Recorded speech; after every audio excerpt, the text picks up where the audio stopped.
Halo semuanya, di aku di sini Rita. Jadi sekarang aku mau ceritain pengalaman aku yang dulu hidup dengan rasa khawatir. Jadi karena rasa khawatir ini ngebuat aku menjadi orang yang penuh dengan ketakutan. Aku jadi orang yang tidak produktif dan masih banyak ya dampak negatif yang aku rasakan. Sampai akhirnya aku memutuskan untuk perlu bantuan profesional nih. Aku cari psikologi, aku konsultasi sebanyak 3 kali, dan aku nonton video, baca, terus aku meditasi, banyak hal yang sekiranya kayaknya ini bisa deh ngebuat rasa khawatir aku ini berkurang. Hingga akhirnya berbagai proses aku sudah lewati, aku bisa hidup dengan rasa khawatir yang bisa aku kontrol. Aku bisa memilih mana hal yang bisa aku khawatirin, mana hal yang sebenarnya nggak perlu gitu aku khawatirin. Itu membuat hidup aku emang benar-benar tenang, sangat menikmati. Jadinya video ini aku buat karena mungkin aku berpikir mungkin ya ada orang yang sama seperti aku, jadi aku akan berbagi pengalaman di sini. Jadi aku punya rasa khawatir itu bisa dikatakan dari SMA, yang benar-benar aku rasakan bahwa rasa khawatir ini sangat mengganggu. Contohnya, waktu aku buat video, aku misalnya mau buat beberapa video, contohnya 3 video ya, dengan judul beda, dengan topik beda, dan uploadnya juga beda. Di sana aku harus ganti baju untuk ketiga video ini.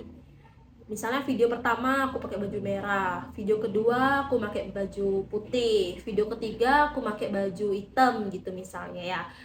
Kenapa? Karena aku khawatir nanti kalau misalnya orang lain melihat videoku, kok dia nggak pernah ganti baju, kok dia kayak nggak punya baju. Padahal faktanya itu aku buat videonya secara dalam satu hari yang sama gitu. Dan memang sepantasnya untuk tidak ganti baju. Contohnya nih kayak tadi, aku buat video makan nasi padang dengan baju ini. Dan beberapa menitnya aku diam dulu, aku lanjut untuk buat video ini, video yang kalian tonton sekarang gitu. Jadi ya kan berarti baju aku masih belum pantas ya untuk diganti, itu sih.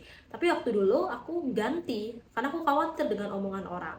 Terus rasa khawatir aku yang kedua yaitu aku takut banget teman-teman aku menjauh karena aku sering ikut lomba dan sering buat lomba di sekolah. Contohnya nih, aku kan suka banget ya nulis esai. Saking sukanya sampai aku bawa laptop ke sekolah dan jam istirahat aku buat esai.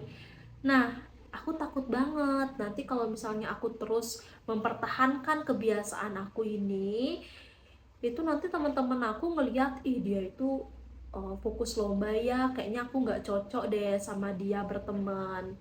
Aku takut gitu loh, di kepala aku itu berpikir nanti kalau teman aku bilang kayak gitu gimana ya. Sampai akhirnya aku sangat mengurangi jumlah lomba yang aku ikuti, supaya nanti teman-teman aku tuh istilahnya maulah ya sama aku dan tidak berpikir yang enggak-enggak sama aku.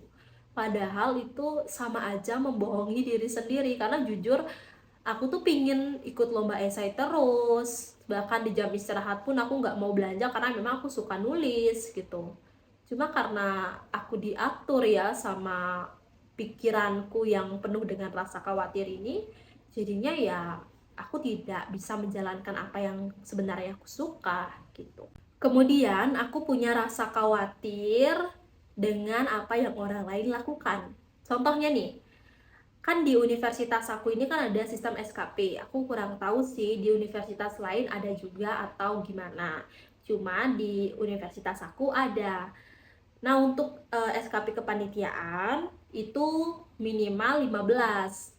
Dan untuk aku pribadi itu sudah melebihi dari 15, sehingga aku memutuskan untuk pensiun dari kepanitiaan dan aku fokus dengan kegiatan lain karena memang sudah tercukupi nih SKP-nya. Nah, aku kan ngeliat di Instagram itu ada paid promote atau kegiatan kepanitiaan lainnya, dan teman-teman aku itu masih gitu ikut kepanitiaan. Aku sampai nanya tuh, SKP-mu berapa? Ada juga SKP-nya yang memang tidak terpenuhi, jadi wajar. Tapi ada temen aku yang sudah terpenuhi, bahkan lebih, tapi masih tetap ikut kepanitiaan. Di sana aku bener-bener khawatir, aku takut, ih kok dia ikut sedangkan aku enggak ya? Apa aku nanti jadi orang yang kesannya pemalas, aku jadi orang yang kesannya tidak mau bersosialisasi, atau banyak deh hal-hal yang aku khawatirin. Padahal kan faktanya aku punya tujuan lain gitu, karena memang SKP ku sudah terpenuhi juga. Dan itu sangat mengganggu aku ketika aku melakukan hal lain ini, tapi kepala aku masih kepikiran dengan kepanitiaan tersebut. Dan masih banyak hal khawatir yang aku alami, banyak sekali. Terus gimana sih caranya aku untuk mengontrol rasa khawatir itu? Jadi aku punya prinsip bahwa ada hal yang tidak bisa aku kontrol dan ada hal yang bisa aku kontrol. Hal yang tidak bisa aku kontrol adalah ucapan orang lain terhadapku, sikap orang lain terhadapku, pikiran orang lain terhadapku. Tapi hal yang bisa aku kontrol adalah emosionalku sendiri, sikapku terhadap mereka, ucapanku terhadap mereka, tanggapanku terhadap apa yang mereka pikirkan, apa yang mereka katakan. Dan aku juga bisa memfilter apakah itu benar atau apakah itu salah. Jadi kalau misalnya orang lain bilang kayaknya Rita nggak pernah ganti baju karena di videonya itu bajunya itu aja, atau kayaknya Rita nggak punya baju, itu kan ucapan orang lain yang tidak bisa kita kontrol. Tapi hal yang bisa aku kontrol adalah meyakinkan diriku bahwa aku punya baju dan aku tahu faktanya kenapa aku tidak ganti baju.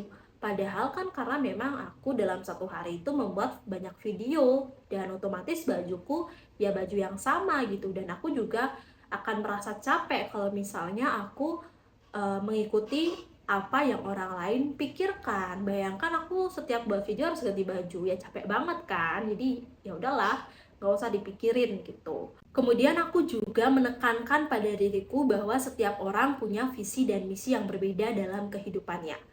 Jadi tidak semua hal harus bisa kita samakan gitu. Contohnya kayak tadi tuh kepanitiaan. Jadi meskipun temanku ini dia kepanitiaannya sudah tercukupi lah SKP-nya, tapi dia masih tetap untuk ikut kepanitiaan. Sedangkan aku sudah terpenuhi, aku memilih untuk tidak mengikuti kepanitiaan lagi. Ya, itu bukanlah suatu masalah yang perlu aku khawatirin ternyata. Mungkin teman aku dia punya tujuan yang berbeda, atau dia melihat oh dengan ikut kepanitiaan dia bisa mendapatkan apa yang dia inginkan gitu. Sedangkan aku merasa oh ada hal lain yang bisa aku dapatkan di luar kepanitiaan. Jadi ya itu hal yang sebenarnya tidak perlu diperruwetkan gitu ya, diperhitungkan secara mendalam, karena ya tujuan kita berbeda gitu kan. Itu sih yang bener-bener aku tekankan, untuk membandingkan diriku dengan orang lain. Dan itu harus sangat berhati-hati. Kita bisa kok membandingkan diri kita dengan orang lain, tapi jangan sampai ngebuat diri kita ini terganggu. Jangan sampai ngebuat diri kita ini malahan kena dampak negatifnya gitu. Kemudian aku sering mencatat hal-hal yang aku khawatirin, supaya aku bisa mengevaluasi apakah hal itu benar terjadi atau tidak, supaya aku bisa berpikir bahwa tidak semua hal buruk yang aku pikirkan itu terjadi. Dan yang paling penting, aku berpikir, oh aku ini punya waktu cuma 24 jam aja nih dalam satu hari. Dan itu pun dikurangi dengan hal yang wajib aku lakukan, misalnya kuliah, istirahat, makan. Jadinya kan 24 jam ini berkurang. Itu aku merasa berarti aku harus memanfaatkan 24 jam ini untuk mengkhawatirkan hal-hal yang memang pantas aku khawatirin. Contoh, ujianku lagi sebulan nih. Jadi ya itu pantas deh untuk aku khawatirin supaya aku bisa belajar dengan baik, supaya nilainya bagus. Dan aku merasa, oh dengan banyaknya tujuan-tujuan lain yang aku hadapin, yang aku harus raih dalam 24 jam yang sudah berkurang ini, aku tidak memiliki waktu untuk khawatir dengan hal yang sebenarnya tidak perlu aku khawatirin. Oke semuanya, sekian video dari aku. Semoga video ini bisa bermanfaat. Makasih udah dengerin ceritaku, dan sampai ketemu lagi di video berbagi pengalaman, berbagi cerita lainnya. Sampai jumpa.